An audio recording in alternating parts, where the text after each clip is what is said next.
My first book was a book called In Search of One Last Song on sort of understanding how Britain's changing through our relationship with birds and sort of, going to try and see some of Britain's most endangered birds. This book's quite a different book. This is sort of, I had a very interesting time talking to activists about sort of how they understand the countryside, how they feel they're locked out of the countryside. There's a degree of kind of social satire, I think, to this book. It's not gone down brilliantly with everybody I've written about, but that's kind of, the game we play as journalists. It's very unusual for you to have gone down this route because, editor of Shooting Times, I'd expect you to produce a book called Wildfowl Meanderings or something like that, but you've gone straight for the activist's throat, haven't you? You're talking about access, and there have been a lot of books about access in the past. Yeah, this is a sort of different side of it. So that whole question in terms of being locked out of the countryside is really only about 10% of this book. It starts with some wildfowlers on the Humber, two quite old guys there who feel that they're being pushed off the marsh. You are doing the meanderings, thank goodness for that. I'm what? You're doing the meanderings as well. So yes, exactly. So, that was really interesting because there's a perception, I think, that those who shoot are wealthy and privileged and so on, and that they kind of control things. And these guys on the Humber feel that they're being pushed out by sort of middle-class bird watchers and ecologists. So it's sort of, I wanted to understand who actually has access to the countryside and what the sort of truth is about access to the countryside. So, one of the claims that people make is that we're only able to access 8% of the countryside. That's just not the case. We have 160,000 kilometres of footpath in England and Wales. That's really remarkable. It's extraordinary. And there are interesting things like the bigger the land holding, often the greater the amount of access. So somewhere like the Holcombe Estate in North Norfolk, 25,000 acres, about 25% of it is accessible. Now you go to Ireland, where land holdings are much, much smaller, and access is terrible comparatively.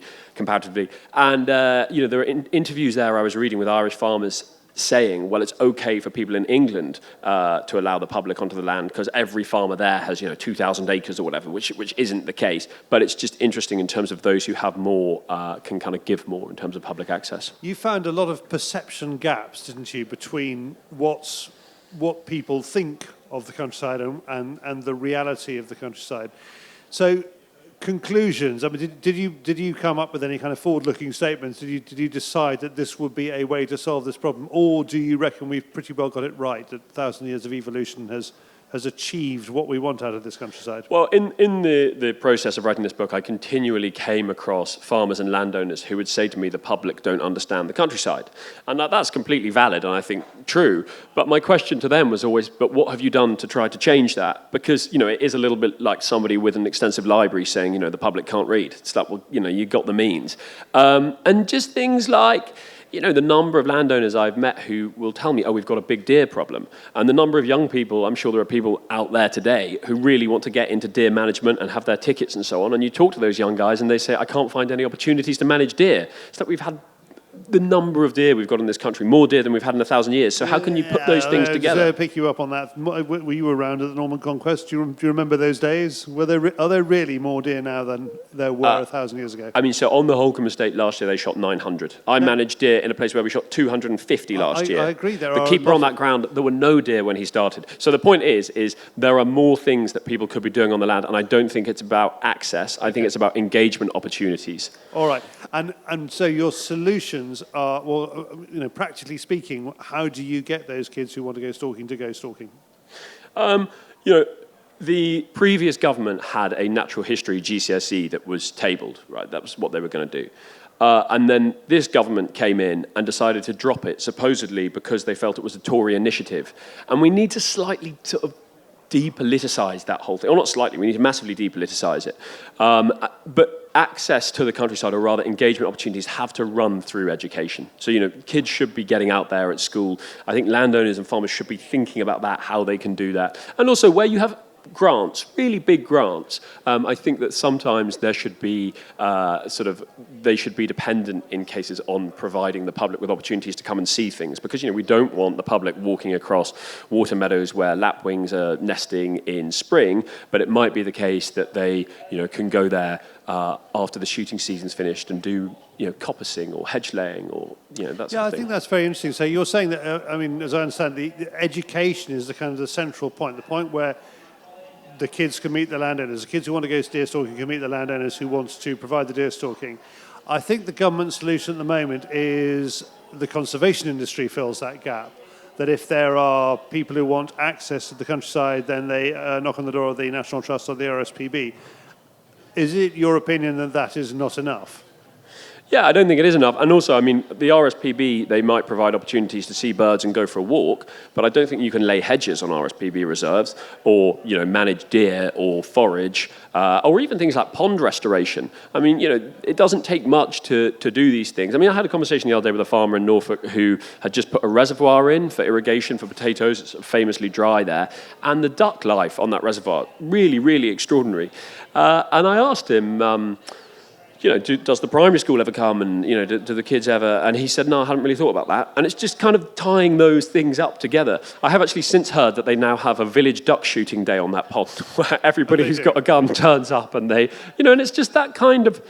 It's that kind of thing. I mean, there was a really interesting conversation I had with Charlie Thorburn, who was doing a gun dog demonstration. And he said the other day he decided he was going to start doing free gun dog training lessons for under 18s. And he said it's been hugely, hugely popular. And he was saying to me when he was young, his dad was slightly into shooting, but not massively into shooting. So he had to kind of go and find things for himself. So he was just thinking, how he could do more to sort of share a bit of what he's created.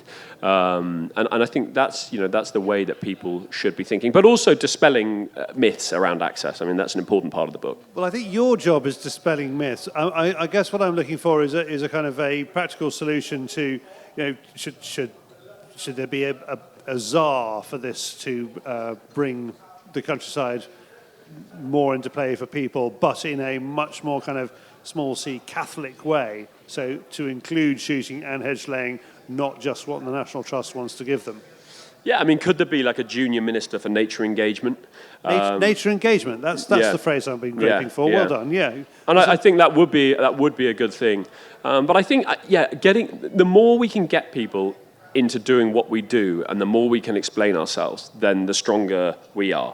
I mean, it's only possible for activists to say that the countryside is off limits because we haven't worked hard enough to sort of show that that's not the case. I mean, it's extraordinary. I've stood with educated young people who have said to me, oh, the countryside is out of bounds because I've read it in a Guy Shrubsole book. And you're like, that is just bollocks.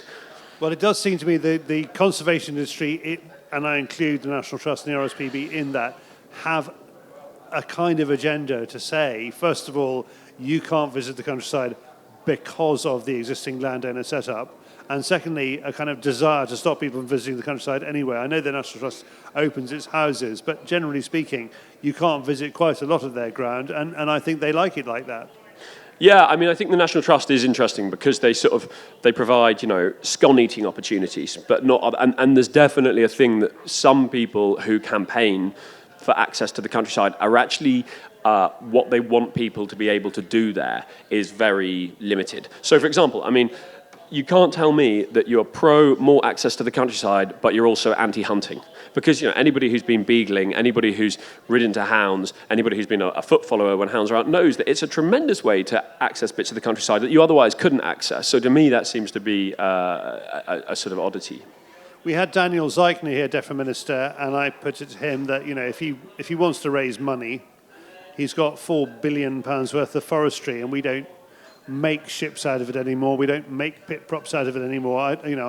My point to him was, is he in favour of nationalising farmland?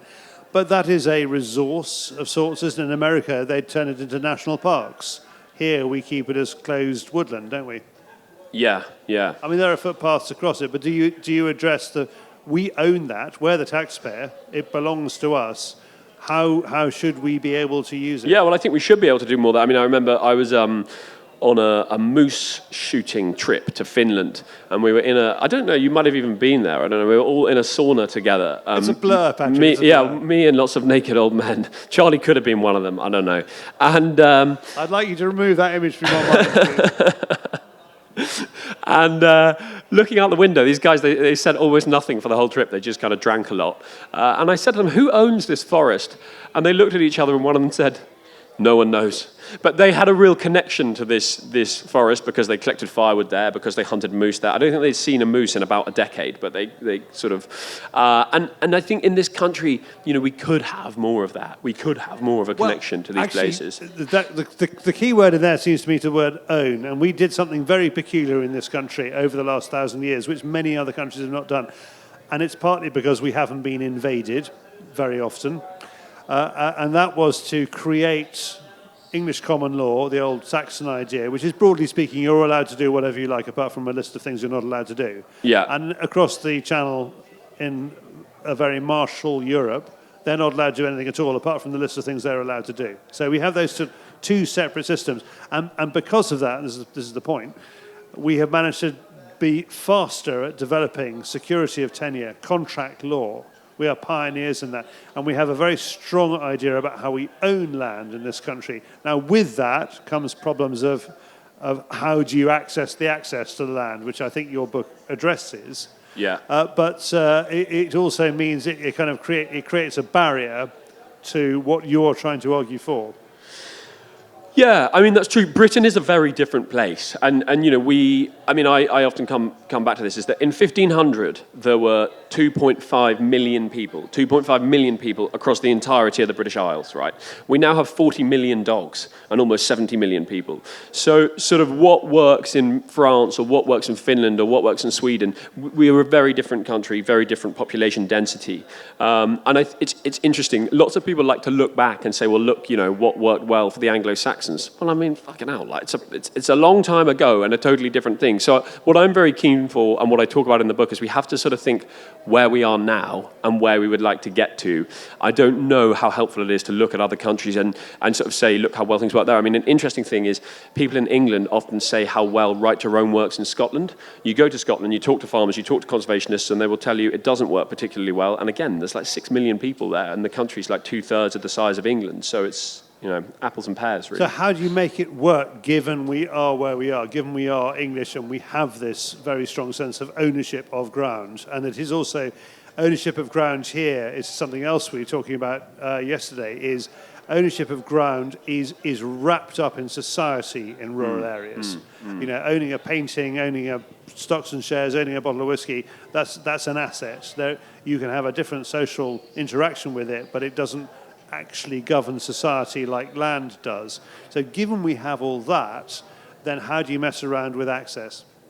I think it's about conversations. I think, I spoke to Richard Benyon, who has the Englefield estate, who gets really targeted by the Access campaign in a very bizarre... I mean, there's a new book that claims, it says that, but for a few stunted footpaths, the vast dominion of Englefield is off limits at all times. It's just simply not true. Well, they hate him because he used to be Environment Secretary. Yeah, they hate him for all sorts of reasons. But when I went to go and talk to him about access on the estate there, he said it always has to start with asking people what they want. He says, I want to know what people in Reading want from the Englefield estate. And we start there and we say, okay, this footpath maybe doesn't work that well. Is there another footpath you would like? I mean, the footpath thing is really fascinating because we basically have too many footpaths and it's very hard to maintain what we've got. I was talking to a farmer in Norfolk, a chicken farmer, who said he has a footpath that goes through his yard and he worries about avian influenza. So he'd like to move that footpath, but he can't. I mean, legally, you cannot move a footpath if it's designated in the way that footpath is. So it's sort of him talking to the community and saying, well, what would work better? What would you like? Him then talking to the landowner. And that's, I think, what it is. It always comes back to talking to each other. Could you help me out with what may or may not be a rural myth? That there was a deadline for registering footpaths recently and that some activists just got in there and kind of registered the whole of the UK as a footpath. So there was a deadline and then it got kicked further down the line. We fall out. It's just extraordinary that we spend our whole time falling out over what we sort of do or don't have. And I mean, with Englefield, I only went there because I was writing the book, and I fully expected, because I'd read this book written by Access activists, that I was totally wasting my time going there because there's nothing to see. It turns out there's 1,700 acres there, that are accessible at all times. Part of it's in a tax scheme, so you have to be able to go there. And then I bumped into a Ghanaian guy when I was there. And he looked up at the big house and he said, we have nothing like this in Ghana. He said, in Ghana, you don't let people just walk across. I met some Americans slightly further down the drive who wanted to say the same thing. So I'm so fascinated in the way that we fall out over the countryside in this country, from hunting to access and the sort of myths that are, There's a kind of envy politics at the heart of it, which I think is quite difficult, and there is envy politics is perhaps a strong word.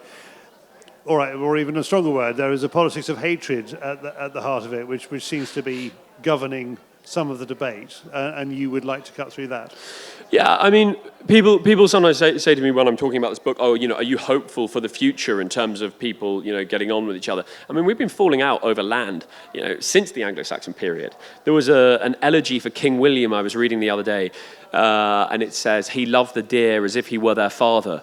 And people complaining in his court that really he only cared about the deer and him being able to hunt the deer, and he didn't care about the sort of what would have been kind of Anglo-Saxon peasantry or the descendants of on the land. We've always done it. After the Civil War, lots of people, the diggers and the levelers, saying what we really need to do is go back to the way that land management and land access existed, in the Anglo-Saxon period. I mean, it's kind of just always been the case. So I kind of think it comes back to that point of almost drawing a line under things and saying let's go forward collaboratively. And I also just have no time for people who, sort of grifters who politicize the countryside for their own gain. My dear friend Chris Packham, he's done that. He continues to do that. Mark Avery, who I see for lunch sometimes, I mean, he's done that. I think he's becoming more and more sensible. He's mellowing out. He's mellowing out. He went to Arundel and saw the grey partridge stuff they were doing there. But he went to Arundel, saw the grey partridge stuff they were doing there, and was hugely impressed. There's a guy who's written a lot about access, who's published by the same publisher as me, who went to Arundel for some research for his latest book, and he let a corvid out of a Larsen trap. And he took to Twitter to post pictures of it. He said, I will take every opportunity to do this. And you're campaigning for more access to the land. You're saying, I will be irresponsible at every turn. And you're also sort of inspiring your followers to be irresponsible as well. It's extraordinary. So it's like, are you actually pro-access, or are you just a political grifter? And I think where you identify those guys, they shouldn't be part of the conversation. No.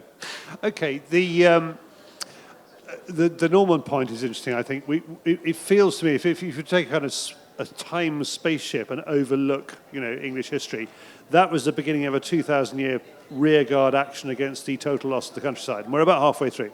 So in about 1,000 years' time, there will be no countryside. It will be concreted over completely. It'll have to be. We will have all those people.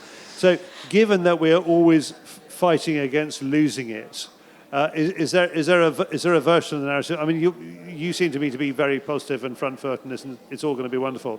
But it seems to me that eventually it's not. Long after we're dead, so not going to bother us. Yeah, I mean, I think part of the reason that the population was just 2.5 million in 1500 is because after the Roman Empire, people went, you know what, not really sure about Britain, I don't like it, and lots of them left. And then you had big outbreaks of disease and so on. So I sort of. It's an interesting thing. So George Monbiot, who lots of you will have heard of, is very into this idea of, saving humanity at all costs, right? We must save, this species. But, we, at some point, I think we'll kind of do ourselves out of a home, right? That's like the end stage of kind of consumerism. And we will breed to fit. Of course we will. Everybody does. It's normal. So, will there be a Britain in which, I don't know, that people are no longer here? And I think that the idea that we're just going to continue getting bigger and bigger and bigger and more and more and more and more and more concrete, I don't know about that. I don't know about that. Constant Paddy Galbraith message of hope there. Yeah, exactly. I mean, the hopeful thing is that we're not going to be here. But I mean, it's a really, really interesting thing. There's a very interesting poet in Northumberland who I was talking to, who has written a lot about the sea fishing community there. And she was saying that when she first went there, she was in her 20s, she's probably in her late 60s now, there were fishermen who remembered not wearing shoes in the summer because they didn't have enough money, so they just wore their shoes in the winter because you need shoes in the winter. In the summer you go without. And she was saying the grandsons of those guys now have 12 pairs of shoes, and it's sort of like capitalism has given us such gifts, but it will also be the end of us. It could easily be the end of us. Yeah. So I reckon we'll be out before we manage to conquer everything.